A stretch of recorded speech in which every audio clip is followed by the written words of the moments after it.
ডায়মন্ডসিটি 9000 প্রসেসরের সাথে 16GB RAM দিয়ে 50 মেগাপিক্সেল ওআইএস ক্যামেরার সাথে নতুন এই স্মার্টফোনটি আসতে চলেছে, যেটা আপনার OnePlus তরফ থেকে OnePlus Nord 3। তো হে এভিয়ান, ওয়েলকাম টু ABTechnews। আর আজকে আপনাদের সামনে নিয়ে আসছি OnePlus Nord 3 এই ফোনটার ডিটেলস রিভিউ বা রিভিউ। এই ফোনটা কিন্তু আপনার বাংলাদেশ মার্কেটে খুব শীঘ্রই আসতে চলছে, এবং আপনার ইন্ডিয়াতে এটা লঞ্চ করা হয়েছে এবং চায়নাতে লঞ্চ করা হয়েছে। তো এই ফোনটা কিন্তু খুব একটি ভালো মানে স্পেসিফিকেশন নিয়ে আসতে চলছে, যেটা আপনার মিড বাজেট সেগমেন্টে একটি মানে ক্লিয়ার ফোন বললে চলে, কারণ এটা ফ্ল্যাগশিপ ক্লিয়ার বললেই চলে। আপনার নট যে সময় নট আসছিল সেই ফোনটা কিন্তু খুব ভালো হয়েছিল, নট 2টা কিন্তু অতটা হাইট ক্রিয়েট করতে পারে না, কিন্তু নট 3 এই ফোনটা কিন্তু খুবই হাইট ক্রিয়েট করতেছে। এই ফোনটা কিন্তু আপনার খুবই ইমপ্রেসিভ আপনার প্রাইস সেগমেন্টে এবং ইমপ্রেসিভ সকল ফিচার্স নিয়ে আসতে চলছে। তো চলুন না দেখে নেওয়া যাক যে এর আপনার ডিজাইনে কেমন থাকছে। এখানে এর মানে ব্যাক সাইডের ডিজাইনটা দেখতে বেশ চমৎকার লাগতেছে। এছাড়াও আপনার ফ্রন্ট সাইডে পাঁচওয়াল ডিসপ্লের সাথে যে আপনার বেজেললেস ডিসপ্লে, তো বেশ ভালো মানের এর স্টাইলিশটা। এবং নটের আপনার NC3 যে ফোনটা ছিল ওই ফোনটা কিন্তু সেম আপনার লুকিংয়ে থাকছে এটা। এছাড়াও আপনার এখানে থাকছে আপনার আর এর বডি ফ্রেমে দেখা যায় যে 8.2 মিলিমিটারের থিকনেস এবং 100 আপনারা 93 গ্রাম ওজন, এবং আপনার Corning gorilla glass 5 protection front এবং ব্যাক সাইডে কর্নিং গরিলা গ্লাস 5 প্রোটেকশন এবং প্লাস্টিক ফ্রেম থাকছে। এছাড়াও থাকছে আপনার ডুয়েল সিম কার্ডের স্লট এবং IP50 water and dust resistant. তো IP54 এর রেজিস্ট্যান্ট থাকছে, তো এটা কিন্তু ফ্ল্যাশ প্রুফ হচ্ছে, এই দিকটা ভালো থাকছে। এবং এর ডিসপ্লেতে যদি দেখেন যে এর ডিসপ্লেতে থাকছে আপনার fluid AMOLED curve touch screen, যেটা 1 বিলিয়ন কালার্সের সাপোর্টেড ক্যাপাবিলিটি টাচ স্ক্রিন, যেটা 1 বিলিয়ন কালার্সের সাপোর্টেড, এবং আপনার 6.74 ইঞ্চি সাইজের এবং 82.4% CM2 এর 66.7% স্ক্রিন টু বডি রেশিও একটি ডিসপ্লে, যেটা আপনার আর যেটা আপনার 1240x2772 পিক্সেল এবং কুড়িশোনা অ্যাসপেক্ট রেশিও 450 পিপি ডেন্সিটি একটি ডিসপ্লে, যেটা বেশ বেজেললেস একটি ডিসপ্লে, যেটা বেজেল নেই বলেই চলে, চিনও নেই বেজেলও নেই, এরকমের একদম ন্যারো কাটিং। তো রিয়েলমি আপনার 10 প্রো যে ফোনটা ডিসপ্লেটা ছিল সেরকমের ডিসপ্লে, তবে এখানে কিন্তু অ্যামোলেড ডিসপ্লে থাকে, কালার ক্যালিব্রেশনের দিক থেকে বেশ ভালো মনে হবে। এখানে কন্টেন্ট ওয়াচিং এর ক্ষেত্রে কিন্তু বেশ ভালো মানের এখানে কালার ডিসপ্লে, এছাড়াও বেশ ভালো এক্সপিরিয়েন্স পাবেন আপনারা। এর যদি আপনারা রিভিউগুলো দেখেন যে আপনার ইন হ্যান্ডের রিভিউ, তো সেগুলো কিন্তু বেশ ভালো মানের ফোন, এবং আপনার ডিসপ্লেটা কিন্তু আপনার প্রেমে পড়ে যাবেন। আপনার ডিসপ্লে আপনার মোবাইল স্ক্রিনে দেখে নিতে পারেন যে ডিসপ্লেটা কত সুন্দর। এছাড়াও এখানে থাকছে আপনার 120 Hz রিফ্রেশ রেটের একটি ডিসপ্লে, যেটা HDR10+ সাপোর্টেড এবং 1450 নিটস পিক ব্রাইটনেসে সাপোর্টেড।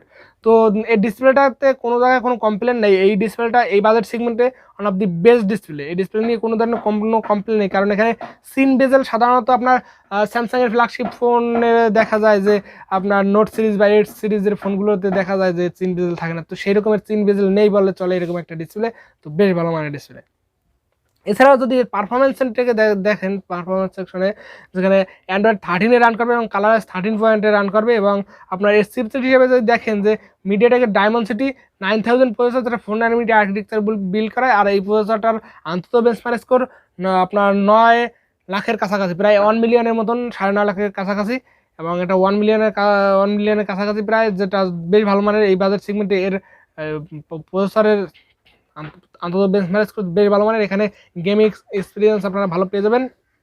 এছাড়াও গ্রাফিক্স সেকশনে থাকছে মালি G710 এবং MC10 এর জিপিইউতে থাকছে। এছাড়া এই প্রসেসরের ক্লক স্পিড থাকছে আপনার প্রথম 4টা কোর, যেটা আপনার 2.85 গিগাহার্টজের, এবং লাস্টের 4টা থাকছে 1.8 গিগাহার্টজের। বেশ ভালো মানের এর প্রসেসরের আপনারা যদি গেমিং এক্সপিরিয়েন্স করেন, পাবজি, ফ্রি ফায়ার, অ্যাশপাল্ট সকল গেমগুলো আপনারা অনায়াসে 90 FPS রান করতে পারবেন অনায়াসে, এবং আপনার ল্যাকিংসের সাথে এই ফোনটা মানে গেমগুলো রান করতে পারবেন এই ফোনটার সাথে। এছাড়াও যদি দেখেন এখানে 8GB এবং 16GB র্যাম ভেরিয়েন্টের সাপোর্ট থাকছে, এবং 128GB এবং 256GB রোম ভেরিয়েন্ট, এবং এখানে আপনার মাইক্রো SD কার্ডের স্লট নেই, শুধু ডুয়েল সিম কার্ডের স্লট পেয়ে যাচ্ছেন। আর এর সাথে ভার্চুয়াল র্যাম থাকছে আপনার 8GB করে, এবং আপনার UFS 3.1 এর স্টোরেজ টাইপ থাকছে, এবং LPDDR5X টাইপের র্যাম ক্যাটাগরি থাকছে। তো এই ছিল এর পারফরমেন্স সেকশনে। এছাড়াও যদি দেখেন যে এর ক্যামেরাতে থাকছে 50 মেগাপিক্সেলের ওয়াইএস সেন্সর, যেটা ডুয়েল PDF সেন্সর, যেটা আপনার গিম্বেল লেন্সের মতন, এটা আপনার ওয়াইএস সেন্সার, যেটা এছাড়াও থাকছে আপনার আর 8 মেগাপিক্সেলের আলট্রাওয়াইড সেন্সার এবং 2 মেগাপিক্সেলের জাতীয় বিশ্ব সেরা সেই 2 মেগাপিক্সেলের ম্যাক্রো সেন্সর। তো ক্যামেরাতে কিন্তু বেশ ভালো মানের থাকছে, 50 মেগাপিক্সেল ওয়াইএস সেন্সর দিয়ে আপনারা কিন্তু বেশ ভালো মানের এখান থেকে ছবি ক্যাপচার করতে পারবেন। এছাড়াও ভিডিওর ক্ষেত্রে স্টেবিলাইজ পেয়ে যাবেন এখানে। এবং আপনার এখানে যদি দেখেন যে এই বাজেট সেগমেন্টে আর 5টা ফোনের সাথে হুবহু আপনার কম্পিট দিতে পারবে এই ফোনটা ভালোভাবেই, খুব সুন্দরভাবেই। এবং এখানে 16 মেগাপিক্সেলের সেলফি ক্যামেরা থাকছে, যেটা 2.4 অ্যাপারচারের একটি সেন্সর, যেটা এখান থেকে এই বাজেট সেগমেন্টে ঠিকঠাক মনে হয়েছে। তো আমি বেশি বলবো না, ক্যামেরা বাজেট এই বাজেট সেগমেন্টে ক্যামেরা একটি যদি ক্যামেরা সেন্ট্রিক ফোন আপনি খুঁজে থাকেন তো এই ফোনটা আপনি অনায়াসে পারচেস করতে পারেন, নো ডাউট। আপনি গেমিংয়ের ফোন বা ভালো ফোন, ওভারঅল ক্যামেরা ফোন, তো ওভারঅল একটি ভালো ফোন হতে চলেছে। এছাড়াও এখানে 4K 30 fps সাপোর্ট পেয়ে যাবেন এবং আপনার ফ্রন্ট ক্যামেরা 4K 30 fps, তবে ব্যাক ক্যামেরাতে 8K ভিডিও রেকর্ডিং সাপোর্টটা পাওয়া উচিত ছিল, কারণ এখানে প্রসেসরটা কিন্তু ক্যাপাবেল প্রসেসর এই বাজার সেগমেন্টের। এছাড়াও ডুয়েল স্পিকার থাকছে, 3 mAh জ্যাকের সাপোর্টটা থাকছে না।